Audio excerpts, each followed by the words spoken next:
Lep dober večer še enkrat vsem skupaj in lepo pozdravljeni na letošnji novoletni slovesnosti. Za pozdravne besede in otvoritev današnje slovesnosti vljudno vabim na oder rektorja Nove univerze, dr. Petra Jambreka.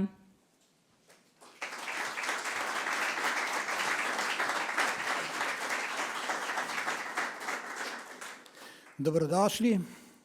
Vsi smo počaščeni z vami vred, da smo tukaj. Leto je spet minilo, bližajo se božični in novoletni prazniki in čas, da na Novi univerzi pogledamo, kaj se nam je dogajalo dobrega, slabega v tem letu, ki se izteka.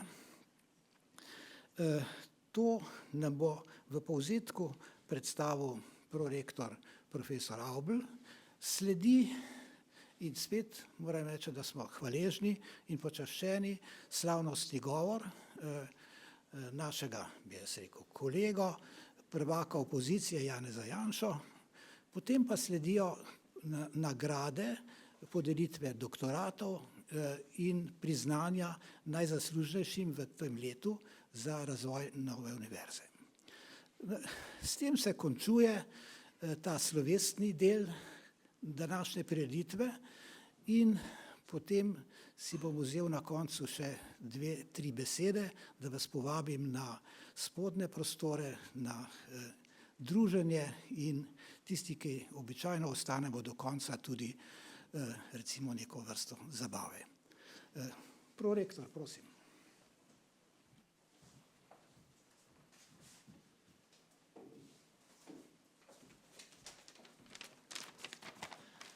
En lep dober večer vsem skupaj, spoštovani rektor, spoštovani gostje, člani akademskega zbora, doktorandi, dragi prijatelji Nove univerze. Nekateri ste tam zelo daleč, tako da vas težko vidim, upam pa, da nas slišite. Kot je dejal rektor, spet smo tu v tem predbožičnem času, v najlepšem mestu na svetu in krademo v Zalšano jelko, kar je zelo lepo. In to je čas, v katerem se lahko spomnimo na dogodke, ki smo šli mi vsi skupaj čez to leto in na dogodke, ki so zaznamovali akademsko delo na Novi univerzi. Pesnik je dejal, čas naš rabelj hudi, kar pomeni, in tu bom malce kršil rektorjevo zapoved, je rekel, da naj govorim, kolikor časa želim, ampak vsi vemo, da si vsi skupaj čim prej želimo, da gremo v spodnje prostore, da si sežemo v roke, da si pogledamo v oči in da se pogovorimo, kako je to leto šlo. Ampak vseeno, dovolite mi, da nakratko predstavim, s čim se je pravzaprav v tem koledarskem letu, ki se poslavlja, ukvarjala akademska skupnost Nove univerze. Najprej naj povem, kdo univerzitetna skupnost Nove univerze sploh je. Univerzitetna skupnost Nove univerze šteje približno 1000 aktivnih študentk in študentov, ki prihajajo iz Slovenije in še 26 drugih držav. Vsako leto, tako tudi letos, se naša skupnost poveča vsaj za 300 študentov, okrog 200 študentov pa na leto diplomira, magistrira ali pa postanejo doktorji znanosti. In nekaj teh doktorjev znanosti bomo spoznali tudi nocoj. K temu številu je pa treba prišteti tudi več tisoč naših alumni, ki so v zadnjih 2 desetletjih uspešno zaključili študij na eni od 3 fakultet Nove univerze ali pa na naših pridruženih članicah. In nazadnje, nikakor pa ne najmanj pomembno, akademski zbor Nove univerze šteje več kot 140 visokošolskih sodelavcev in ti predstavljajo akademsko hrbtenico Nove univerze. Jasno, če zgolj pogledamo na te številke, se vleče analogija s Slovenijo. Slovenija v globalnem merilu ne bo nikoli največja država na svetu, kakor tudi Nova univerza po številu študentov, profesorjev, najbrž, ni pa izključeno, ne bo nikoli največja slovenska univerza.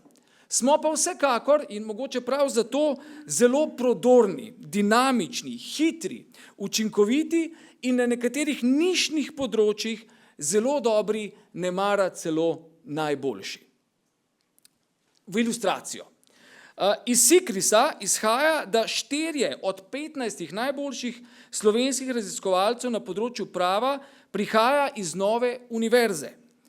Medtem pa po številu citatov med vsemi slovenskimi raziskovalnimi skupinami z področja prava, naš Inštitut za menedžment nepremičnin, Inštitut za raziskovanje v pravu ter raziskovalna skupina Fakultete za državne evropske študije se uvrščajo na 4., 6. in 11. mesto.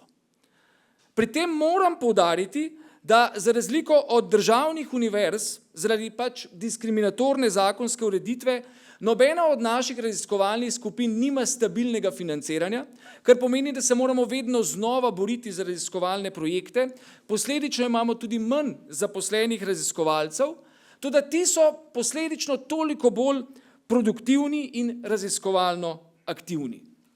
Spet v ilustracijo, 2 raziskovalni skupini Evropske pravne fakultete, ki združujeta 11 raziskovalcev, imata 2-krat več citatov kot vsi raziskovalci v raziskovalnih skupinah drugih slovenskih pravnih fakultet.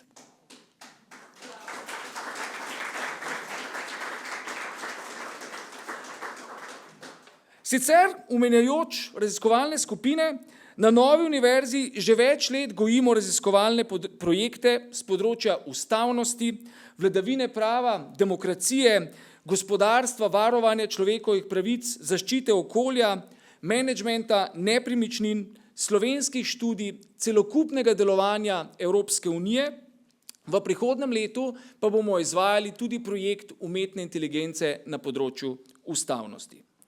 In pri tem, kar počnemo, sodelujemo. Sodelujemo z domačimi in tujimi univerzami, gospodarstvom, strokovnjaki iz prakse. Uspešni smo na razpisih ARIS, na evropskih razpisih. Na mednarodnih konferencah, akademskih forumih, poletnih, jesenskih šolah, gostujočih predavanjih in na drugih podobnih dogodkih vsako leto gostuje več kot 100 vodilnih domačih in tujih strokovnjakov iz akademskega sveta in prakse. No, ampak bistveno, v središču Nove univerze je pa študent. Kot veleva tudi britanska akreditacija, s katero se ponašamo že nekaj zadnjih let, mi smo na študenta osredotočena univerza.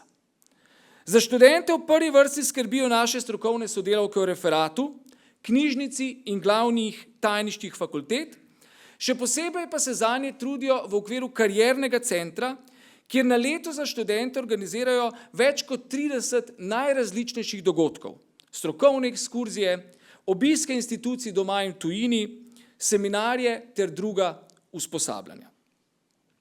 V srcu delovanja Nove univerze je zato za študente pedagoška dejavnost. Pravo, javna uprava, menedžment nepremičnin, slovenoslovje, državne in evropske študije so naša stalnica, ki smo jih pa v zadnjem letu nadgradili tudi z novimi pedagoškimi vsebinami. Tako pri nas študenti že lahko poslušajo predmet pravo in umetna inteligenca.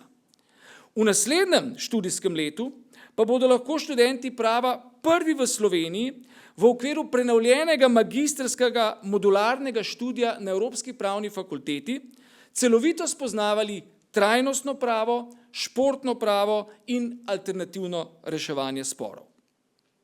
Prav tako bodo lahko na Fakulteti za državne in evropske študije lahko študirali na novem magistrskem programu Mednarodni menedžment. V okviru Fakultete za slovenske in mednarodne študije pa razvijamo uporabne psihoterapevtske študije. Skratka, vse opisano na kratko so tisti koraki, s katerimi smo v letu, ki se poslavlja, izpolnjevali vizijo Nove univerze. Ta se glasi: Nova univerza si prizadeva biti elitna in edinstvena slovenska izobraževalno-znanstveno-raziskovalna institucija, ki je aktiven soustvarjalec slovenske, evropske in globalne prihodnosti. V letu 2024 smo bili kar uspešni. ampak verjamem, da bomo v letu 2025 še boljši. To pa bomo lahko dosegli, če bomo kot akademska skupnost Nove univerze iskreno in tvorno sodelovali in vsaj ob kančku politične normalnosti v Sloveniji, Evropi in svetu nam pravzaprav ne more spodleteti. Hvala lepa.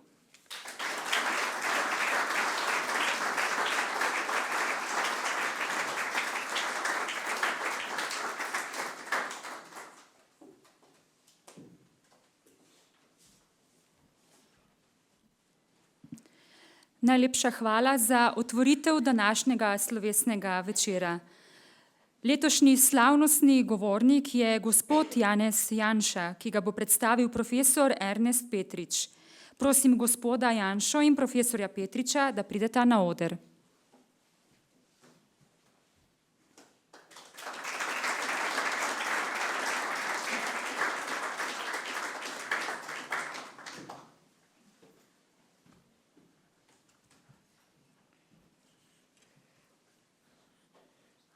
Dober večer. Hvala lepa za to priložnost.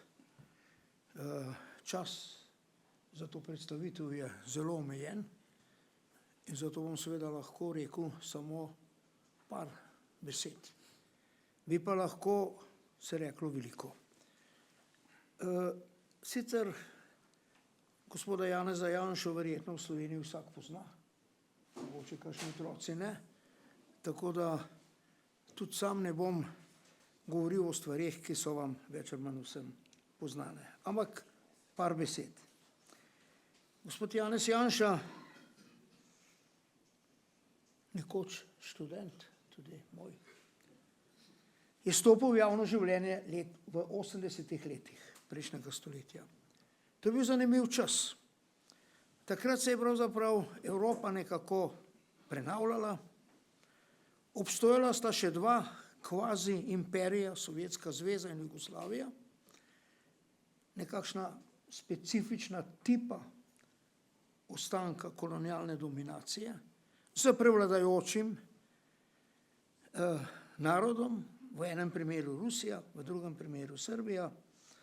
Takrat so družbene razmere v Evropi terjale zaokret k demokraciji, avtoritarnost je bila v defenzivi in v to je v Sloveniji stopila skupina mladih ljudi, med njimi Janez Janša. To je bil neke vrste začetek globokih sprememb v Evropi. To je ena od takih značilnosti, ki se mi zdi, da je vredno omeniti. No, začel se je proces našega osamosvajanja. Ta proces je bil značilen po tem, da je bil pravzaprav ustavno-pravno podprt. To ni bila nekakšna neurejena zadeva. Začel se je ta proces našega osamosvajanja z volitvami, plebiscitom, sprejemom osnutka ustave, plebiscitom in nazadnje razglasitvijo neodvisnosti. To je pravzaprav prispevalo k temu, da je ta proces potekal mirno, ustavno in brez velikih nepotrebnih žrtev. Tudi to je zasluga tistih takratnih mladih ljudi. Jaz sem takrat imel priliko te reči opazovati.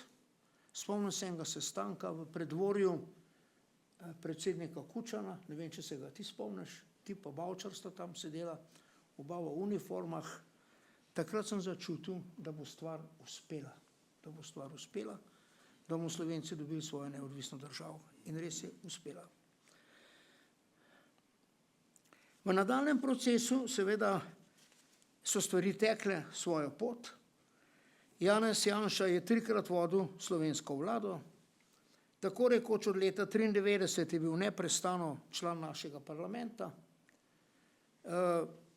Upravljal je razne druge funkcije, tudi v okviru priprav našega vstopanja v NATO in tako naprej. In tako, če bi uporabil to moderno terminologijo, ki se je v danes včasih uporablja, bi rekel, da tu nimamo opravka z novim obrazom, ampak z starim obrazom. Ampak glede na moje izkušnje in razumevanje tistih novih obrazov, ki jih imam priliko gledati in opazovati, sem vesel, da tu predstavljam star obraz in bi verjetno ne sprejel te dolžnosti za katerega od novih obrazov. Kakorkoli že, življenje je teklo, v posameznih situacijah je bil soočen naš današnji govornik z problemi. Spominjam se dobro našega odločanja na Ustavnem sodišču. Ni bilo težko, zelo lahko je bilo, ker je bilo jasno kot beli dan, da je tista njegova obsodba takrat v popolnem nasprotju s členom 28 slovenske ustave, ki postavlja standard kazenske odgovornosti, ko mora pravzaprav neko kaznivo dejanje biti vnaprej predpisano kot kaznivo dejanje, in to v tem primeru ni bilo. Še več kot to, odločitev je bila lahka, ker niti za tisto, kar so ga obtoževali, kar ni bilo kaznivo dejanje, niso bili sposobni zbrati nobenih dokazov. To posebej izpostavljam tale hip, ker se ta zgodba nekako še zmerom vleče. Kakorkoli že, Janez Janša je deloval tudi kot publicist, napisal je nekaj knjig, ki so zelo zanimive. So to tako rekoč iz prve roke pričanja tistih historičnih dogodkov, ko je slovenski narod dobil svojo državo. Še to želim posebej poudariti. Vsega začetka je tisto gibanje, tisti napor težil k temu, da bi imeli neko moderno državo, demokratično državo. Državo, ki bi bila demokratična, varna domovina vseh njenih ljudi. Ampak hkrati pa nikoli ni bilo pozabljeno, da je pa to tudi slovenska narodna država, ki ima tudi to posebno narodno funkcijo. Na tej točki, rečeno je bilo 3 minute, verjetno sem jih že prekoračil, na tej točki bom rekel, da je naš današnji predavatelj predaval marsikje, na zelo uglednih inštitucijah, v Washingtonu, Londonu, Bonu, NATO in tako naprej, ne bom tega našteval. Danes predava na naši univerzi. Naša univerza, danes smo slišali, pravzaprav ni samo naša, ampak je tudi ugledna, tako da, spoštovani Janez, predavaš na ugledni slovenski univerzi. Hvala.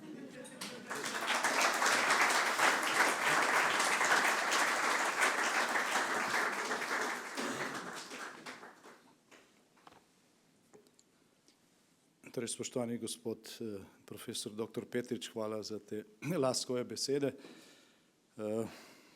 Zdaj, ko sem jih poslušal, bi lahko podaljšal ta nagovor, v scenariju piše nagovor, prej mi je gospod rektor rekel, vzami si čas, zdaj ste vi napovedali predavanje in zdaj se moram odločiti, kaj bo to.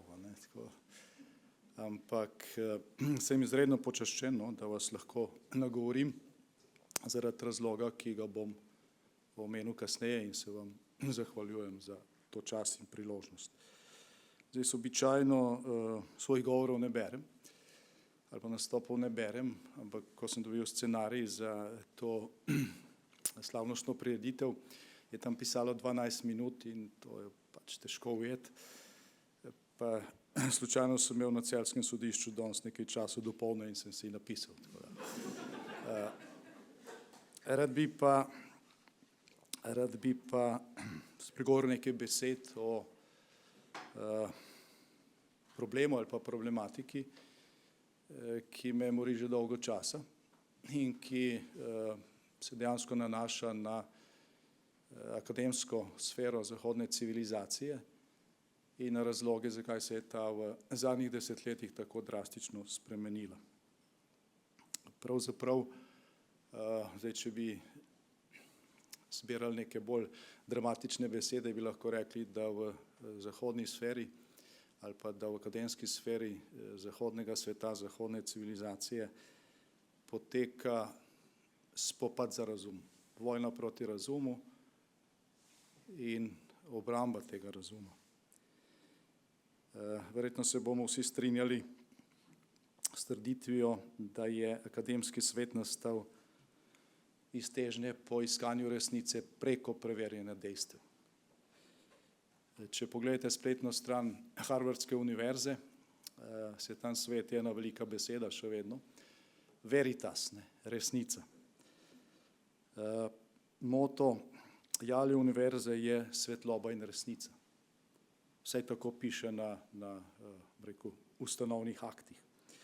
Tudi večina drugih uglednih ali pa nekoč uglednih univerz ima na svojih ali po svojih ustanovnih aktih ali listinah zapisano bodisi besedo resnica, bodisi besedo znanost ali pa oboje.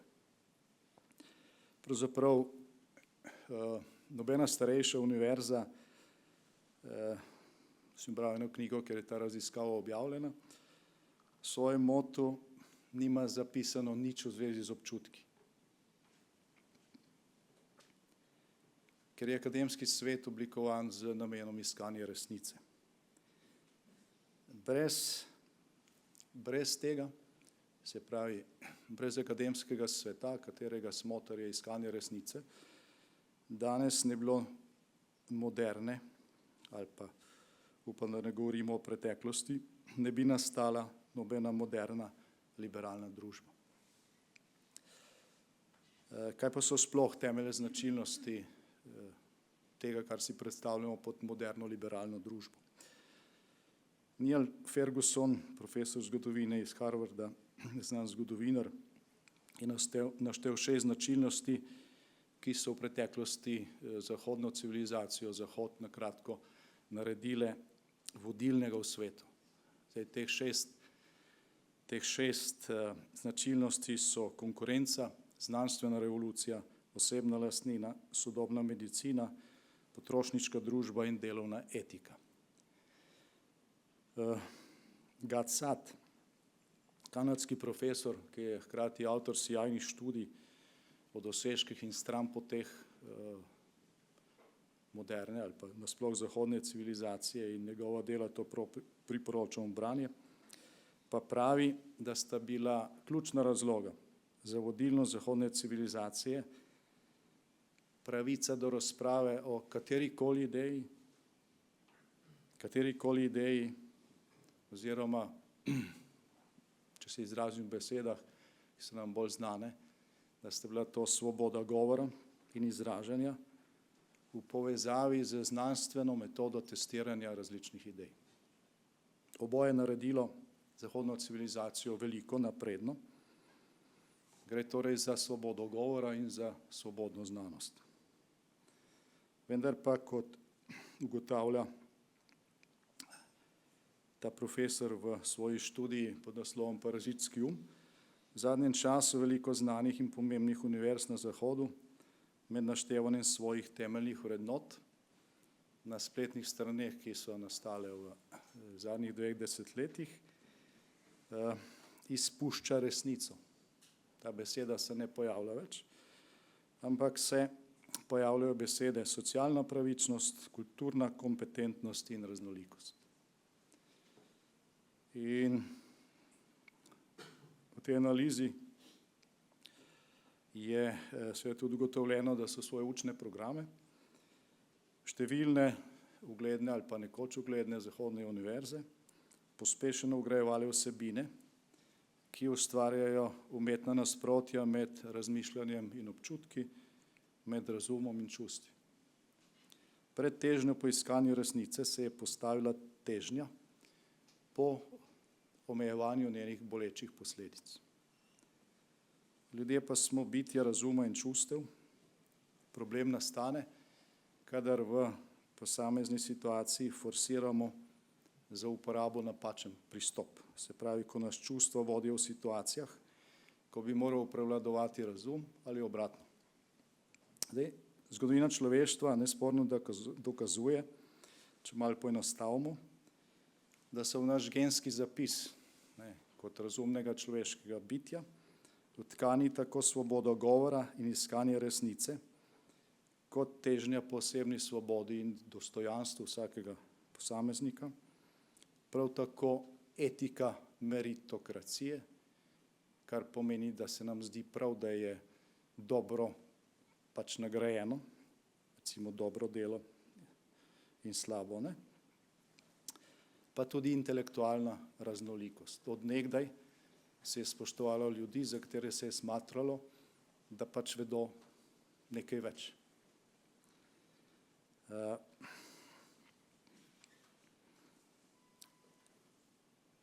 Zdaj, zgodovinsko gledano so seveda to tudi vsi nesporni elementi razsvetljenstva. Posledično se na njihovi osnovi lahko oblikuje ne družba enakosti, ampak družba čim bolj enakih priložnosti, ki smo jo dolgo časa na Zahodu prepoznavali kot fer in pravično družbo. Družbo enakih ali pa čim bolj enakih priložnosti tudi praktično brez izjem poznamo kot bistveno bolj uspešno v zagotavljanju blaginje v primerjavi z družbo, ki temelji na enakosti rezultatov, ki v ospredje postavlja ta načela enakosti, vključevanja in različnosti oziroma raznolikosti. Na osnovi teh načel nastajajo družbe enakosti rezultatov, to so družbe, ki so nasprotne meritokraciji. V zadnjih desetletjih je akademski svet zahodne civilizacije ne popolnoma, ampak nažalost v zelo veliki meri postal poseben ekosistem, ki je že dodobra obvladovan s tem progresivnim, če hočete levičarskim oziroma kot pravijo volk oziroma prebujenskim pristopom.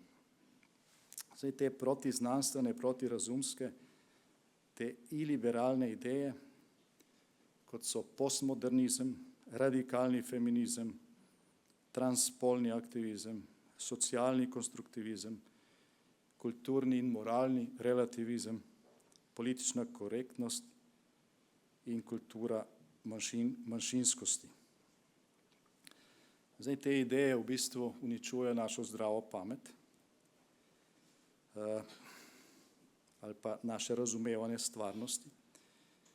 Zdaj in praktično v celoti ali pa v velikem obsegu izhaja iz nečesa, čemur so včasih rekli kulturni marksizem,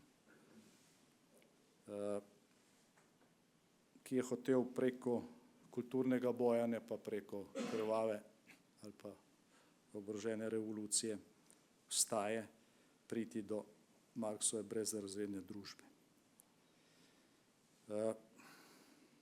Zdaj, z tem protiznanstvenim pristopom se ustvarjajo prividi, ki se recimo kažejo v naslednjih trditvah ali pa ravnanjih. Recimo, tudi nevidna umetnost je lahko del umetnosti. Nekajkrat je bila v Ameriki, v Kanadi pripravljena razstava, na kateri ni bilo nič. Ampak so množice drle tja to razstavo gledati, ker so to rekli, da je to nevidna umetnost, ki tudi obstaja. Potem je to trditev, da so razlike med spoloma družbeni konstrukt. Trditev, da na določitev spola lahko vplivate s tem, kako otroka oblačite ali pa kakšne igrače mu kupujete. Potem trditev, da so lahko moški noseči. Ali, kot smo videli tudi na zadnjih olimpijskih igrah, ne, da biološki moški, ki se počuti oziroma proglasi za žensko, lahko v športu tekmuje v ženski kategoriji. Potem je tukaj seveda trditev ali pa moto, da je dopuščena samo tista resnica, ki nikogar ne prizadene, in seveda pristop v tem smislu, sem žrtev, sem manjšina, mislim, da sem kakorkoli prikrajšan, torej sem zato v moralnem smislu nekaj več. In veliko univerz ali pa veliko akademskega prostora zahodne civilizacije je prežeto s to miselnostjo prebujencev in žrtve akademskih bojevnikov za socialno pravičnost. Svet se dela binaren, se pravi, sta samo dve plati, Poznamo to, tisti, ki smo rasli v nekdanjem sistemu. V tem binarnem svetu ste ali plemenita žrtev ali pogaven fanatik, zatiran manjšinec ali privilegiran beli človek, progresivist ali fašist, se pravi, uvedena je neka nova oblika kulturnega razrednega boja in tam, kjer so pač zagovorniki prebojenstva na oblasti, se po tekočem traku ustanavljajo institucije, za davkoplačevalski denar seveda, ki naj bi zatirane varovale pred zatiralci. Nastajajo varuhi take in drugačne enakosti, nastajajo strateški sveti za boj proti sovražnemu govoru, na posameznike v akademskem svetu se velikokrat vrši nevzdržen pritisk, da izbere stran, pravo stran. Prava je seveda tista, kjer lahko nekdo reče, sem žrtev, torej sem. Zdaj tiste na drugi strani pa je seveda treba najprej označiti, etiketirati in uničiti, oziroma, kot pravijo pri nas, jih počistiti. Zdaj predpogoj za počiščenje ali uničenje pa je seveda utišanje. Je omejitev in ukinitev svobode govora in na to pride ukinitev znanstvene svobode. Zdaj namesto bioloških virusov se iz teh prebojenskih akademskih krogov širijo slabe, parazitske ideje, ki uničujejo zgradbo razuma, svobode in dostojanstva posameznika. Iz univerz so se širile v politiko, v industrijo zabave, v medije in nažalost tudi v poslovni svet. Zdaj gre za uničevanje sposobnosti ljudi, da bi racionalno razmišljali. Že citirani profesor Gatsat je to poimenoval za nojevski parazitski sindrom, za bolezen zmedenega razmišljanja, ki ljudem uničuje sposobnost prepoznavanja resnice tudi v tako očitnih primerih, kot je obstoj sonca ali obstoj dveh spolov. Zdaj, te norosti ni možno opravičiti pred logiko, niti z navajanjem druge skrajnosti, ki zanika evolucijo. Zdaj, kajti nekdo, ki se naučuje iz poenostavljene verske dogme v nastanku sveta, češ da je v nasprotju z Darwinovo teorijo evolucije in istočasno trdi, da sta spola enaka, je sam s sabo v nasprotju, se s to trditvijo neposredno zanika posledice evolucije, naravo samo oziroma nekaj, kar je za razliko od nastanka vesolja pred milijardami let, danes povsem vidno očitno dejstvo. Razširjevalci tega, kot pravi citirani profesor, nojevskega parazitskega sindroma uporabljajo širok nabor taktik, s katerimi ščitijo sebe in svoje ideje pred resnico. Ena od teh taktik je, da zavajajo z napačnimi vzroki za pojave in dogodke. Zdaj, v svetu najbolj razvpita je, na primer, takšna trditev je, da klimatske spremembe povzročajo terorizem, dočim naj bi ga politika odprtih meja preprečevala. Ali da množične ilegalne migracije bogatijo zahodno civilizacijo, kajti njena moč, kot je dejal kanadski predsednik vlade Trudeau, naj bi izhajala iz raznolikosti in različnosti. Zdaj, Karl Popper je temu dejal intelektualni terorizem, ki je izjemno nevaren, tako kot nas je naučila zgodovina. Kajti ta, ki vas lahko prepriča, da verjamete absurdom, vas lahko navede, da povzročite grozodejstva, je dejal Voltaire.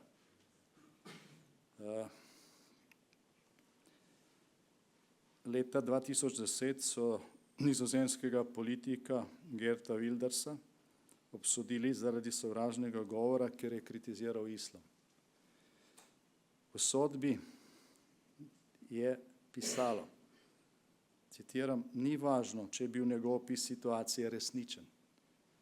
Važno je, da je bil nezakonit. Zdaj, izreči resnico je v zahodni družbi marsikje postalo nezakonito. Zdaj, kot vemo iz naše ne tako davne zgodovine, je to značilnost totalitarne in ne liberalne družbe. Zdaj, kako se torej v akademskem svetu in drugod boriti zoper te patogene progresivistične ideje, ki nas vodijo v iracionalno temo.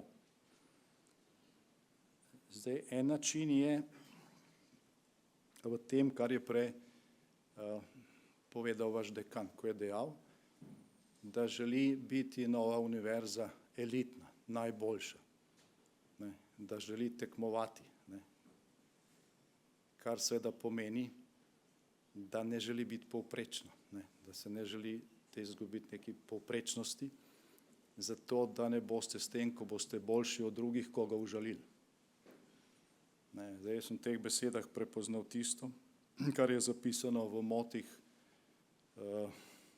praktično vseh znanih, kvalitetnih svetovnih univerz ob nastanku. Zdaj, v že citirani študiji pravi avtor, da sta dva načina, kako se boriti proti tem patogenim idejam. Prvi način je boj z dejstvi, podatki, drugi način pa je boj s satiro. Hans Eysenck je zapisal naslednje. Znanstvenik je svetu dolžan samo eno stvar in to je resnica, kot jo vidi oziroma prepoznava. Če resnica ni v skladu z globoko ukorenjenimi vzorci, toliko slabše zanje. Taktičnost in diplomacija sta zaželeni v mednarodnih odnosih, v politiki, mogoče celo v poslu. Toda v znanosti je pomembna ena sama stvar in to so dejstva. Verjetno se nam vse to v zvezi z dejstvi zdi logično, ne, ampak kdo bo vprašal, kaj pa ima s tem satira. Wyndham Lewis je dejal, ker je objektivna resnica, tam je satira. Po besedah Petra Sloterdijka pa je resnica snov, ki lahko prenese norčevanje in zasmehovanje. Kar ne prenese satire, ni resnica. Satira je torej lakmus za idejo. Zato prebujenstvo satire ne prenese. In velikokrat jo skuša označiti za sovražni govor. Zdaj, tisti, ki se še iz nekdanje države spominjamo obračunov nekdanje enopartijske oblasti v Sloveniji z satiričnim časopisom Pavliho pa njihovimi uredniki, ne, vemo, koga in zakaj satira moti. Zdaj, ko se v Sloveniji zadnja leta vrsti obsodbe zaradi tako imenovanega sovražnega govora in ko se z glasovanjem vladne stranke, ki se paradoksalno imenuje Gibanje Svoboda, v slovenskem parlamentu prvič v zgodovini odzame beseda opozicijskemu poslancu, ki je prej citiral ustavo, spoznavamo, kako daleč se je tudi pri nas razširil ta parazitski virus prebujenstva. Zdaj, plodni humus je seveda našel tudi v ostankih in miselni zapuščini nekdanjega enopartijskega režima, v katerem je bilo iskanje resnice prav tako lahko včasih zelo nevarno.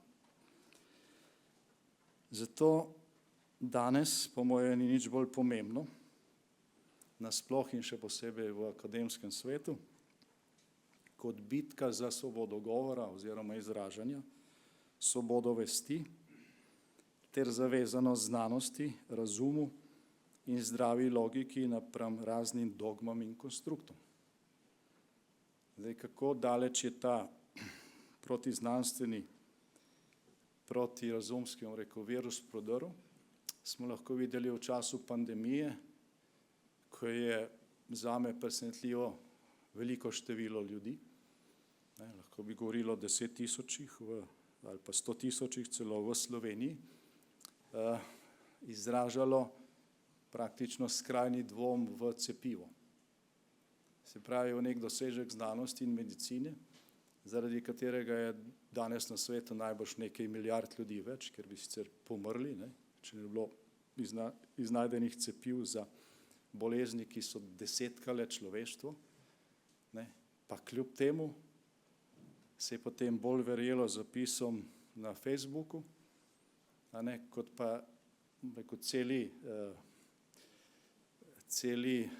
dediščini zahodne civilizacije, ko gre za znanstvene dosežke in znanstvena dognanja.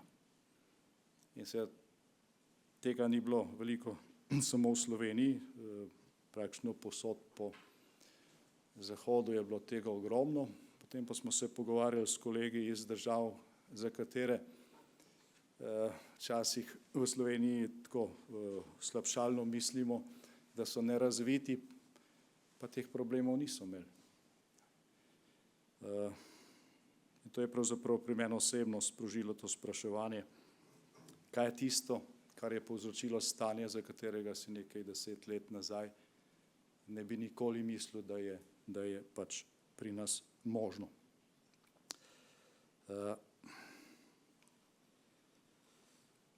Se pravi, poteka nek spopad za razum v tej vojni proti razumu in za to bitko je potreben intelektualni pogum. Pogum, kot ga je opredelil Aristotel v Nikomahovi etiki, ko je zapisal, pogum se nahaja v tistem prostoru med brezglavo nepremišljenostjo in strahopetnostjo. To je pogum, o katerem govorimo, ki ga najdemo v besedah Martina Lutra, ki je zapisal: tu stojim, in je branil svoje ideje. Zdaj, večina tu povedanega je pač posledica dogajanj, ki sem jih opisal, in kritične misli o zahodni civilizaciji, ki jih je zapisal nekdo, ki je v bistvu imigrant v to civilizacijo, ki je v Kanado prebežal iz Libanona, ki ni bel.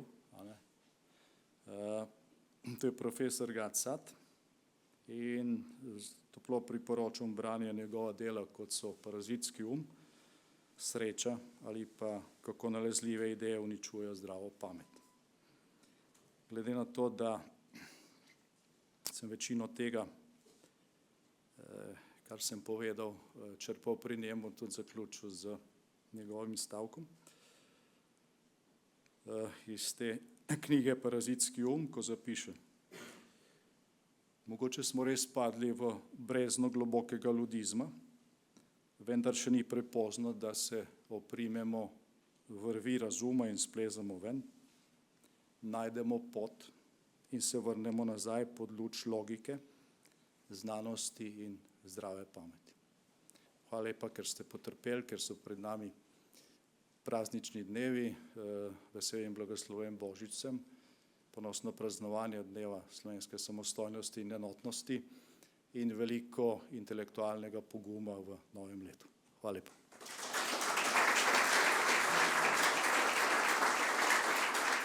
Že na začetku sem napovedal, kaj bom povedal.